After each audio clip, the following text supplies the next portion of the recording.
आइए इस वीडियो में हम लोग क्लास 10th यूपी बोर्ड के लिए नेक्स्ट क्वेश्चन देख रहे हैं द्विघात समीकरण का। दरअसल पिछले वीडियो में हम लोगों ने ये चर्चा किया था कि द्विघात समीकरण क्या होता है और द्विघात समीकरण से कितने प्रकार के क्वेश्चन अभी अपने पिछले 10 सालों में उत्तर प्रदेश में यूपी बोर्ड के एग्ज़ाम में पूछे जा चुके हैं।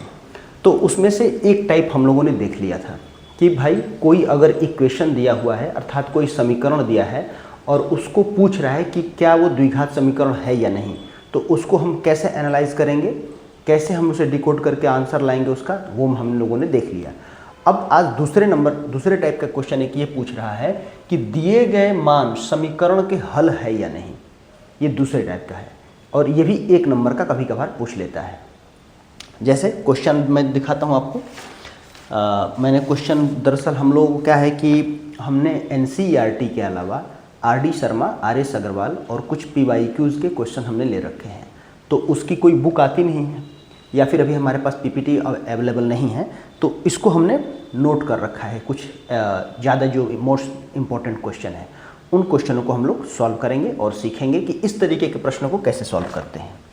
जैसे पहला है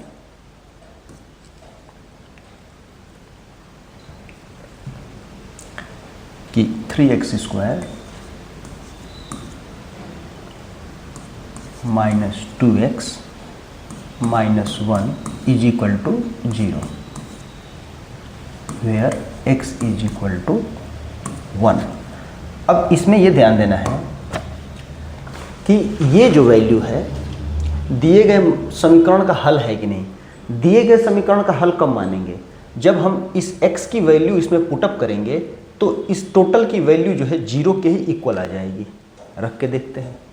इसको हम करने का तरीका ये है, सिंपली कितना मोटा हो गया यार, चलो ऐसे करते हैं। 3 और x के जगह पे क्या ले लेंगे, 1 का स्क्वायर माइनस 2x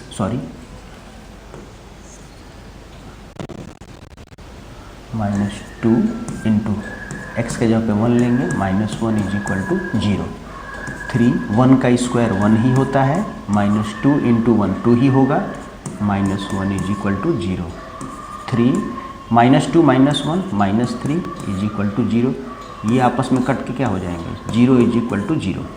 तो अगर x की जो दिए गए मान है वो इस समीकरण में रखने पे अगर उसकी जो वैल्यू है 0 के इक्वल आ जाए तो ये समझिए कि ये जो मान है इस समीकरण का हल है। ठीक है, एक क्वेश्चन और देखते हैं इसका।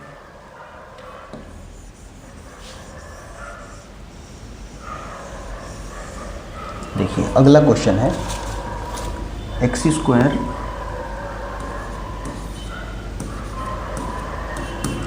Plus 2√x root 2x minus 4 is equal to 0। यहाँ x के 2 मान दिए गए हैं, x इज इक्वल टू √2 और x is equal to minus 2√2 इस तरीके से। अब ये RD शर्मा का क्वेश्चन है, ये NCERT में आपको नहीं मिलेगा, ये RD शर्मा का क्वेश्चन है। इसको कैसे देखेंगे, वो क्वेश्चन से आप नहीं घबराना है कि ये RD शर्मा का है, इंग्लिश मीडियम का है या हिंदी मीडियम का।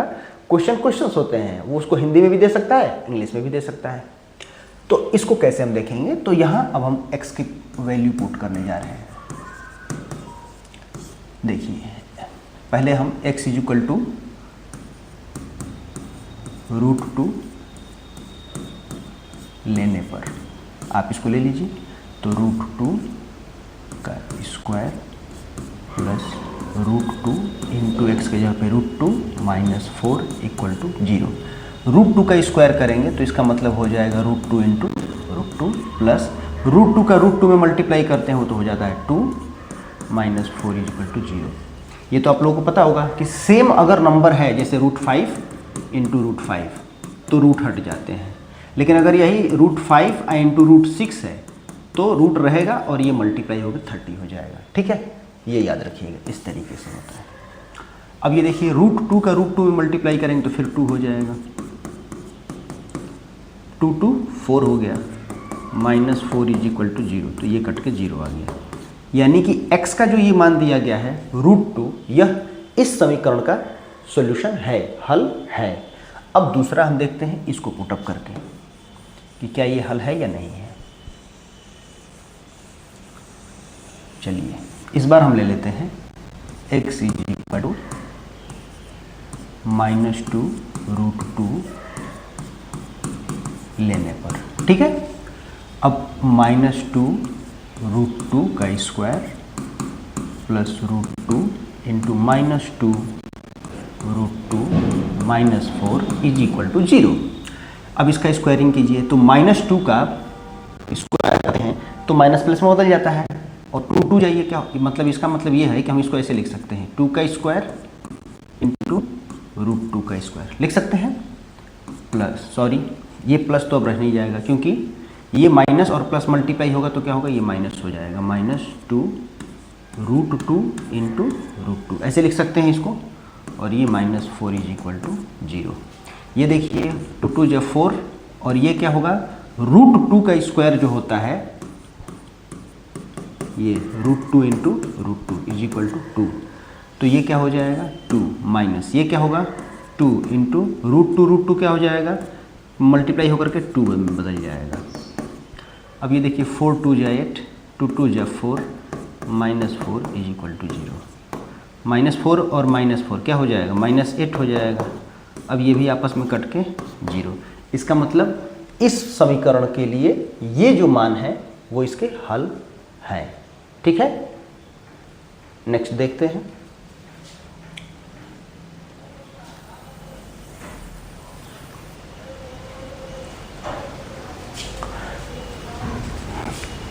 एक और क्वेश्चन देख लेते हैं। देखिए 6x square minus x minus 2, 6x square minus x minus 2 is equal to 0। इसमें x के दो मान दिए गए हैं, x इज इक्वल टू -1/2 और दूसरा दिया गया है x इज इक्वल टू 2/3। चलिए ये दो मान हैं, इनको सॉल्व करके देखते हैं कि क्या ये दिए गए मान इस समीकरण के हल है या नहीं, ठीक है। अब आप करना शुरू कीजिए इसको। 6x इज इक्वल टू -1/2 लेने पर पहले ले लेते हैं तो 6 इंटू -1/2 का होल स्क्वायर, फिर -1/2 -2 इज इक्वल टू 0। 6 स्क्वायर जब भी होगा और यहाँ माइनस है तो माइनस का स्क्वायर करने पर प्लस में बदल जाता है। ये क्या हो जाएगा 2 2 जा 4, minus minus plus 1/2 -2 is equal to 0। 2 2 जा 4, 2 3 जा 6, तो क्या हो गया 3/2 प्लस 1/2 -2 है तो इसको भी 2/1 लिख सकते हैं, लिख लिया। अब इसमें हम क्या करेंगे, 2 को एलसीएम ले लेंगे। तो ये आपको तरीका पता ही है कि 2 से 2 डिवाइड करेंगे तो 1 टाइम जाएगा तो ये 3 हो जाएगा, फिर ये 1 रहेगा और ये 2 टाइम जाएगा तो 2 2 जा 4 हो जाएगा। क्या करेंगे अब इसको कि अब इसको करेंगे 3 और 1 4 -4/2 इज इक्वल टू 0। तो ये कट के क्या हो जाएगा 0/2 इज इक्वल टू 0। तो 0/2 क्या होगा आंसर, 0 इज इक्वल टू 0। तो ये वाला भी क्या हो गया, इसे भी हम क्या मानेंगे, ये मान जो है इस समीकरण का हल है, ठीक है। जैसे 0 आ गया तो हल है। फिर अब नेक्स्ट देखते हैं दूसरा कि अगर हम x इज इक्वल टू 2/3 लेने पर, अगर हम 2/3 लेते हैं तो क्या होता है, तो देखिए 6 2/3 का स्क्वायर माइनस 2/3 का स्क्वायर -2 इज इक्वल टू 0। क्या होगा 2 2 जा 4, 3 3 जा 9, 2 2 जा 4, 3 3 जा 9 और -2 क्या होगा 3 से 3 2 जा 6, 3 3 जा 9, 4 2 जा 8/3, 4/9, 2/1। आप इस तरीके से लिख लीजिए। अब इसको थोड़ा सा शायद जाएगा, ऊपर नहीं जाएगा, चल भाई चलिए रहने दीजिए, नहीं जा रहा है। अब 9 3 और 1 का एलसीएम लेंगे 9 ही होगा, 3 3 जा 9 होगा तो 3 8 जा 24, ये तो 4 ही हो जाएगा और ये 9 2 जा 18 इज इक्वल टू 0। अब आप देखिए 24 -8 और -4 कितना होता है? ये सही कर रहा हूँ ना मैं, ये सही चल रहा है ना? तो ठीक है, ये सही है। 18 और 4 22, -22/9 इज इक्वल टू 0, तो 2/9 इज इक्वल टू 0। अब ये 0 के इक्वल नहीं आया, तो 0 के इक्वल नहीं आया तो ये जो x की वैल्यू है इस समीकरण के लिए हल नहीं है। ठीक है, तो इस तरीके से जो है हम इन सारे क्वेश्चनों को सॉल्व करते हैं। एक और क्वेश्चन देखते हैं। चूँकि यूपी बोर्ड में जो भी क्वेश्चंस पूछे गए हैं पिछले 10 सालों में, उसमें इस प्रकार का जो क्वेश्चन है, दिए गए मान जो समीकरण के हल है या नहीं, जो हम आज देख रहे हैं, इससे बहुत यदा कदा क्वेश्चन पूछा गया है। लेकिन चूंकि हम प्रिपरेशन कर रहे हैं तो प्रिपरेशन में कुछ छूटे ना, इसलिए हमने इसको शामिल कर लिया है। और ज़्यादा नहीं, 4 से 5 ही क्वेश्चन देखेंगे। एक और क्वेश्चन देखेंगे, उसके बाद इसको क्लोज करेंगे हम लोग। x² - x + 1, जैसे ये है कि x² - x + 1 is equal to 0। x के दो मान हैं, x is equal to 1, x is equal to 1 और x इज इक्वल टू -1, दोनों रखते हैं। पता नहीं ये दिख रहा होगा कि नहीं दिख रहा है,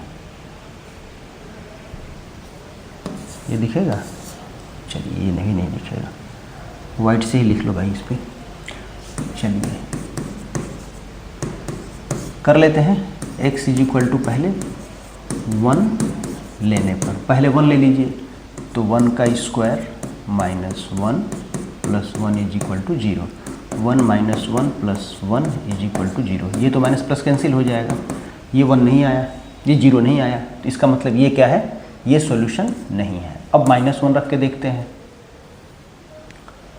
तो क्या है? x², तो लिख लीजिए x इज इक्वल टू -1 लेने पर, x² का मतलब 1 का -1 का स्क्वायर -1 + 1 इज इक्वल टू 0। तो स्क्वायर होगा तो ये प्लस में बदल जाएगा, minus minus plus, plus is equal to 0। तो ये तो इस बार 3 इज इक्वल टू 0 आ गया, यानी कि ये मान भी जो है इसके लिए हल नहीं है। ठीक है, इसी तरीके से मिलते हैं नेक्स्ट वीडियो में नेक्स्ट टॉपिक के साथ। द्विघात समीकरण के तीसरे टाइप का क्वेश्चन उसमें हम लोग देखेंगे, 8 से 10 क्वेश्चन। ठीक है, ये वीडियो अच्छी लग रही है और मेरे कैलकुलेशन का तरीका सही है, आपको सही लग रहा है, तो आप इस चैनल को सब्सक्राइब कर सकते हैं।